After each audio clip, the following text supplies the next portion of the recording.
बहुत उर्सा पहले एक घने सरसब्ज जंगल में एक चालाक बंदर मैलो, एक बहादुर हाथी ऐली और एक तेज हरनी ज़ारा रहते थे।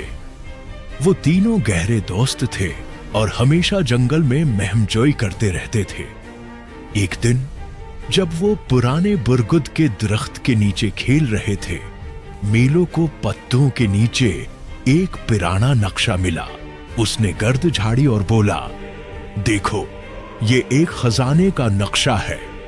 यली ने गौर से देखा और कहा, यह नक्शा हमें सरगोशी वाली गारों तक ले जाएगा। ज़ारा खुशी से चमक उठी।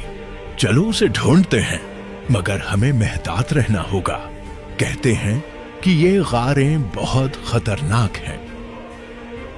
यूं तीनों दोस्त अपनी मुहिम पर रवाना हो गए। जंगल में चलते चलते उनकी मुलाकात कोको तोते से हुई। कोको ने पूछा, तुम कहां जा रहे हो?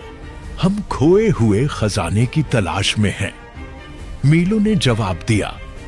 कोको ने खबरदार किया, मुकार लोमड़ी, फेल्कस से बचकर रहना। वो मुसाफिरों को धोखा देना पसंद करती है।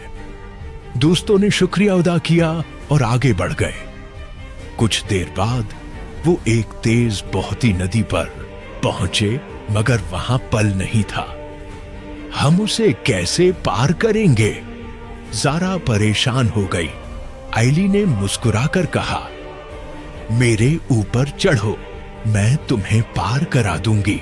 ऐली ने सबको अपनी पीठ पर बैठाया और नदी पार कर ली।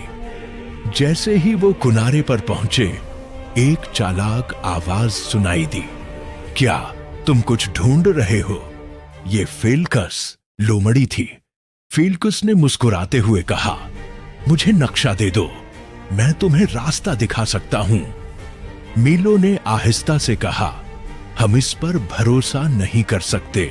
ज़ारा ने फौरन तरकीब सोची और कहा, हमें नक्शे की जरूरत नहीं, हमें रास्ता मालूम है। उसने दोस्तों को आंख मारी और तीनों फौरन वहां से भाग निकले। बहुत लंबे सफर के बाद वो आखिरकार सरगोशी वाली गारों में पहुंचे। अंदर एक पुराना लकड़ी का संदूक पड़ा था। मीलो ने उसे खोला और सब हैरान रह गए। अंदर सुनहरी फल, चमकते हुए जवाहरात और एक पर्ची थी जिस पर लिखा था, सबसे बड़ा खजाना सच्ची दोस्ती और बहादुरी है। तीनों ने एक दूसरे की तरफ देखा और मुस्कुरा दिए। वो जान गए कि उनके पास सबसे कीमती खजाना पहले से मौजूद था, उनकी दोस्ती। और उस दिन के बाद वो मजीद मेहमात पर निकले और हमेशा दूसरों की मदद करते रहे। सबक सबसे बड़ा खजाना दोस्ती, एतिमाद और बहादुरी है।